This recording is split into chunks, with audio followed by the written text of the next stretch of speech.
రామాయణం. అయోధ్యలో ఆదర్శపుత్రులుగా ఆదర్శ సోదరులుగా పెరుగుతున్న రామలక్ష్మణ భరత శత్రుఘ్నులకు యవ్వన వయసు వచ్చింది. దశరథుడి జీవితం చివరి దశలో ఉన్నాడు. 19,000 సంవత్సరాల వయస్సు. దేహంలో పటుత్వం తగ్గుతుంది. మనసులో పలు ఆలోచనలతో స్మృతి తగ్గుతుంది. వెంటనే అందరూ ఇష్టపడే రాముడికి కళ్యాణం చేసి యువరాజ పట్టాభిషేకం చేయాలని అనుకుంటాడు. బంధువులను, పురోహితులను, శ్రేయోభిలాషులను, వశిష్ఠుడు మొదలైన వారిని పిలిచి ఈ విషయం సంప్రదిస్తూ ఉంటాడు.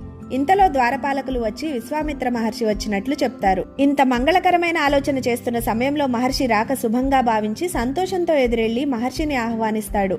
విశ్వామిత్రుని స్తుతిస్తూ, మీ దర్శనం నాకు అమృతపానంలా ఉంది. నా జన్మ ధన్యం. మీరు ఏ కారణంతో వచ్చినా మిమ్మల్ని సంతృప్తి పరిచేందుకు నేనుంటాను. నేనేం చేయాలో సెలవీయండి అని అడుగుతాడు. అప్పుడు విశ్వామిత్రుడు, నేను లోక కళ్యాణార్థం ఒక యజ్ఞం సంకల్పించాను. అది మహత్తరమైన దేవయజ్ఞం. అది ఎన్నిసార్లు మొదలుపెట్టినా మారీచ సుబాహు అనే రాక్షసులు వారి వికృత చేష్టలతో దానికి విఘ్నం కలిగిస్తున్నారు. వారిని సంహరించేందుకు నాకు ఎవరి సహాయం అవసరం లేదు. కానీ యజ్ఞం అంటే విష్ణు స్వరూపం. ఆ సమయంలో నేను కోపం లాంటి లక్షణాలు చూపించడం, సంహరించడం తగదు. అందుకనే నీ సహాయం కోరుతున్నాను. నీ కుమారుడు రాముణ్ణి నాతో పంపు. రాముడు ఈ కార్యం సాధించగలడు అంటాడు. అది విని గుండె పగిలినట్లవుతుంది దశరథుడికి. వచ్చింది విశ్వామిత్ర మహర్షా లేక యముడా అని ఉన్న చోటే కొప్పకూలిపోతాడు. గద్గర కంఠంతో, మహర్షి, జీవిత సంధ్యాకాల సమయంలో నాకు ఈ బిడ్డలు కలిగారు. రాముడు చాలా చిన్నవాడు. రాక్షసులతో పోరాడే విద్యలు నేను నేర్పించలేదు. రాక్షసులు కామరూపులు మీకు తెలుసు. ప్రత్యక్ష యుద్ధం కాక మాయలతో యుద్ధం చేస్తారు. వారి ముందు నా బిడ్డ ఏపాటి. రాముణ్ణి తీసుకువెళ్లడం అంటే నా ప్రాణం తీసుకువెళ్లినట్లే. మీకు కావాల్సింది యాగ సంరక్షణే కదా. నేనొస్తాను. నా చతురంగ బలాలతో వచ్చి రాక్షసులను ఎదుర్కొంటాను.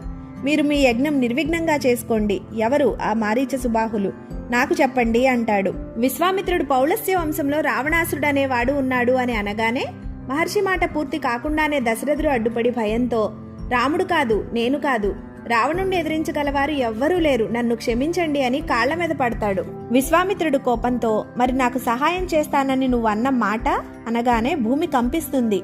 వెంటనే వశిష్ఠుడు దశరథుణ్ణి పిలిచి, రాజా, విశ్వామిత్రుడు శక్తి సామర్థ్యాలకు మీ సహాయం అవసరం లేదు. యజ్ఞం తాను ఎలా అయినా చేయగలడు. దేవతల దగ్గర కూడా లేని అస్త్రాలు ఆయన దగ్గర ఉంటాయి. అంతేకాదు ఎప్పటికప్పుడు కొత్త అస్త్రాలను సృష్టించగలడు. ఆయన సంకల్పం వేరే ఉంటుంది. రాముడికి సమస్త శస్త్రాస్త్ర విద్యలు అందే సమయం ఇది.